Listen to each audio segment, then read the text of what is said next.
Bill Porter sat in the dark seclusion of his home and contemplated the heartache to come.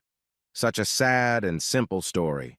Two men in love with the same woman, and now a choice would have to be made, and for one, it would be a loss.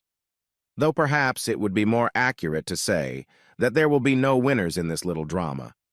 The early morning shadows illuminated the atmosphere in the house, but not the mood, as Bill continued to run through scenarios in his head for a way out of the situation. Despite all the options, the outcome was the same. He would either have a life with the woman of his dreams, or he wouldn't. As he continued to study the glass of bourbon he had poured earlier but never touched, he resigned himself to the fact that his vote would not be the deciding vote. The decision would be Janet's. It would always be Janet's. He felt disappointed to realize that his fate would be in the hands of another. He swirled the glass aimlessly, deftly wielding his right hand. A pointless activity to pass the time. Time was passing, and he was vaguely aware that several hours had passed, and judging by the sharp, even lighting of the room, it was midday in the quiet den. Would it really go on like this? To suffer while the sword of fate played out this drama? With each passing second, the final decision drew nearer. A sense of weariness came over him as he shifted his gaze to the backyard. The change in view brought brief relief when his thoughts were interrupted by the flight of the occasional cardinal or mockingbird that flew into the yard in search of sustenance. Oddly enough, he dozed off only to be awakened by the sound of a key unlocking the front door lock. Only he and Janet had such a key. Did her appearance mean she had chosen him? He realized he could not look her in the eye. Unable to look at her, he heard the sound of the door closing and footsteps coming to him from the hallway. So he was still staring at the backyard.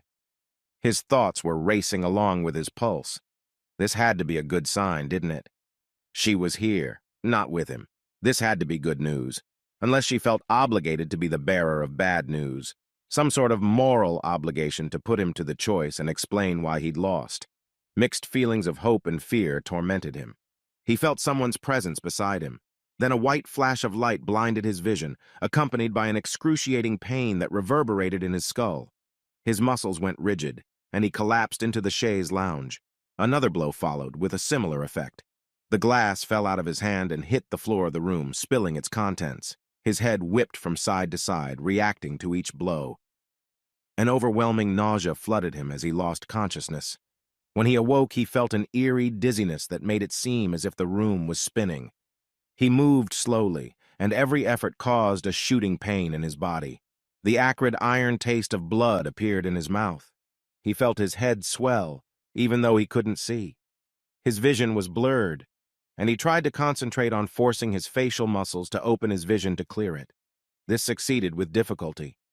He vaguely heard soft moans, and as he continued to regain consciousness, it became clear that the moans were coming from himself. A sharp pain pierced his side, and he reacted to it by pushing himself to the side. He then realized he was on the floor of the den and somehow landed on the glass he had previously been holding. From his movement, the glass rolled across the floor. The relief was hardly worth the effort to reduce the discomfort. He continued to gasp in pain as his thoughts cleared. Why had this happened? How had this happened? What transgression could he have committed toward Janet that she would react to him with such cruelty? So many questions to figure out what had happened. As he struggled to raise his head, the answers to some of the questions appeared on their own. At first, all he could see were the boots. Then, as far as his eyes allowed, he discerned the legs of his pants, his torso, and finally, towering above him, an enraged face framed by the ceiling of the room. Frank Merriman. Bill Porter sank back into unconsciousness. When he regained consciousness, he saw his assailant sitting in the chair in which he had been seated before. In one hand, he had the exact same glass filled with expensive, rare bourbon that Bill Porter was about to drink. In the other was a Colt automatic model 1911 pistol, pointed indifferently in Bill's direction. Frank Merriman, his neighbor of 10 years, his friend and now a rival for Janet's heart. How did it happen? First instant attraction, then harmless flirtation, followed by romance, then secret lunches, then secret dinners. Each encounter drew them into an inevitable whirlpool. And then came the successful culmination of an affair that grew into romance, which grew into love. And then came the revelation of the situation. And now Bill Porter realized that Frank Merriman was also weighing how to handle the situation. Unfortunately for Bill, it required a more proactive approach. "It's about time you woke up, you pathetic asshole. As you may have guessed, I borrowed the key to your little love nest from Janet," Frank growled. "I hope you don't mind if I drink your precious booze. It's the least you can do for me since I had to share Janet with you, you son of a bitch." Frank took a small sip, and it gave him almost as much pleasure as the sight of a battered Bill Porter prostrate on the floor. "All you had to do was walk away and leave us alone. But no, Bill, you couldn't do that. You kept screwing Janet up and screwing Janet up, filling her head with nonsense. Did you really think I was going to let you get away with it?" Frank asked ominously. 10 years, Bill. 10 long years you've come between me and Janet, and today it ends, Bill," shouted Frank. Bill tried desperately to think of something to calm Frank down, but nothing came to mind as Frank continued his tirade. "Do you have any idea the disgust I felt knowing that you had touched her, held her in your arms, kissed her, slept with her?" The pain in Frank's voice made him gasp at the picture of Janet's betrayal. Frank took aim at Bill's body, contemplating where to shoot first. "Where should I shoot first, Bill? The obvious answer is in the balls, but maybe I'll save that for later. I just haven't decided yet." Bill Porter began to move his lips. The first sound was a quacking as he tried to get his vocal cords to work. "Frank," he gasped, "you don't want to do this. If you kill me, you'll go to jail, Frank. And you don't want to do that. Right now, we can both walk away from this. But if you pull that trigger, there will be consequences. Consequences beyond our control." In some part of Frank's brain, this information was received and digested, and the gun slowly went down. Frank took another sip of bourbon, glaring angrily at Bill. "You think you're so damn smart," Frank hissed. "I'm not afraid to go to jail just so long as you're dead and buried. Frank, for 10 years we lived across the street from each other. Are you saying you hate me so much that you want to spend the rest of your life in jail?" Bill protested. Frank replied, "For what you did to Janet, for what you did to me, for what you did to my family. Yes, I'll try my luck in court." Bill exclaimed in despair, "Look, Frank, Janet's—" At the mention of Janet's name, Frank jumped up from his chair and started kicking Bill's defenseless body. "Don't! Never mention her name ever again!" Frank shouted, and each word was followed by a vicious kick. Each blow made Bill's body shudder with pain, and once again he passed out from his injuries. How long he lay passed out, he didn't know, but eventually he groaned again, which signaled to Frank that Bill was coming to his senses. Bill cried out in pain. His whole body was bruised from the blows. He was sure he had several broken ribs. His arms were sore and numb from the blows. Somehow during the fight he had curled up into a fetal position, which prevented Frank from reaching his groin area. But Bill could tell that several blows came to his buttocks, thighs, and pelvis, trying to get to his most vulnerable spot. Frank returned to the chair. In the meantime, he had managed to fill his glass. Studying his victim, he said, "That's it. Cry like a little bitch." Bill's body revolted, and he suddenly vomited. As he continued to squirm in the slurry, he heard Frank's laughter. Then the spasms ended, and he sank into the stench of vomit, while Frank continued to enjoy the scenario. "Oh, Billy boy, what surprises you have today," Frank muttered mockingly. "Not the least of which is the one about Karen and Jimmy." "Yes, my kids, Karen and Jimmy," Frank sympathized. "I know Janet lied to you and told you they were yours. You liked to think that, didn't you?" Frank chuckled. "And you know what, Mr. Great and Powerful Bastard? I did the paternity tests, and they're both mine. Thank God Janet has been honest with me this whole time. The thought of you having a child with Janet—" Bill could see the intent to kill appear on Frank's face. Before he could gather his strength, Frank raised the gun again. The barrel with the cave-like opening was pointed directly at him, and Frank's face was like death itself as he pulled the trigger. Bill saw the flames from the shot burst and the bullet enter his body. Only then did he realize that he never heard the sound of the shot. The moment the blood rushed from his body, Bill experienced a shock. In that moment, Bill realized that he was going to die today. Frank had crossed the line, and nothing would stop him from killing the man he held responsible for his torment. Strangely enough, another bullet didn't follow. "I want you to suffer, you bastard!" Frank shouted. "I won't see you burn in hell, so you'll live as long as I can keep you alive." Frank began to rant non-stop about all the misdemeanors he suffered because of Bill. Infinity passed, and the distant sounds of sirens were heard in the neighborhood. As the sirens drew closer, the Doppler effect built up. Suddenly, as the cacophony reached a climax, they fell menacingly silent. From the loudspeakers came unfamiliar and muffled voices insisting on being informed of what was happening. "Do you think they'll save you, Billy boy? Nothing on God's green earth will do that," Frank declared, waving his gun. He continued his tirade. Bill leaned back in despair and stared out into the backyard, which would probably be the last thing he would ever see. Then some movement began behind his fence. Puzzled, he watched some object being lowered to the ground. Bill had attended enough Chicago Bears soccer games to recognize the object as a parabolic microphone. Finally, the police would be able to hear, evaluate, and determine next steps. All that was left for Bill was to hang on, and maybe he could survive. The phone rang, and Bill realized it was the police negotiator trying to make contact to discuss the situation. Bill was weakening from blood loss and wasn't sure of the severity of the bullet wound. It was possible that this shot would prove fatal. Bill's only chance would be for the police to intervene and rescue him.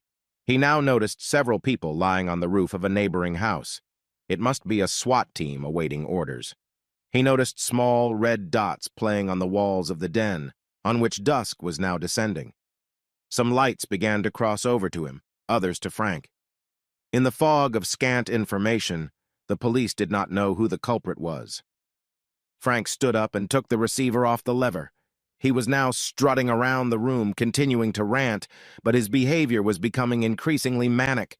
The red dots were desperately trying to stay on his body. Because of his focus on the task at hand, Frank didn't notice the laser beams that were aiming the sights of the sniper rifles. Then Frank stopped. The decision was made, and Bill watched again as the weapons were pointed at him. Frank gritted his teeth and said, "Rot in hell, Bill." Then an explosive stream of blood surged over Frank's head. The gun flew aside, and Frank collapsed to the ground like a tree cut down by a lumberjack. With the echo of the gunshot, a flood of SWAT teams rushed into the house, bursting through every door. The first priority was to clear the scene before any assistance could be rendered. This was quickly accomplished as police officers continued to enter the house. Bill noticed that little attention was paid to the dead man's body after Frank's gun was taken away. This made Bill realize that Frank had been mortally wounded. Meanwhile, in the noise of conversations, Bill heard the order for the EMTs to enter the house and treat the wounded. At that moment, amidst the noise and chaos, Janet somehow appeared.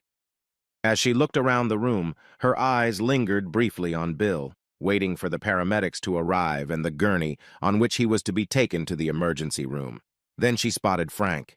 "Oh my God, no!" she shrieked earnestly. "No, Frank, don't leave me!" With those words, she threw herself on the bloody corpse and held it against her. The bewildered policeman froze, not knowing what to do. One or two officers tried to pull her away from the body, but Janet held on even tighter. Then the officer, apparently in charge, growled, "Get this man and his wife to the hospital as soon as possible, you hear me?" With those words, the medics and the gurney that had been headed for Bill were thrown over to Frank. They then began to pretend that Frank was alive so that Janet would let him go. As they wheeled him out, Janet asked if she could ride with him to the hospital. They gently assured her that she could. As he watched her disappear from his home, Bill knew that when they reached their destination, Frank's body would be admitted to the emergency room only to be pronounced dead on arrival. By that time, the hospital would already have psychologists on hand to care for a grieving Janet, and her friends and family would be notified of her loss. Bill felt a subtle change in the room after Janet left. He had to wait for another ambulance to be sent to his house after the first one left with Janet and Frank. He was coldly informed that the estimated time of arrival was 15 minutes. Despite all his injuries, including the gunshot wound, he was in no danger.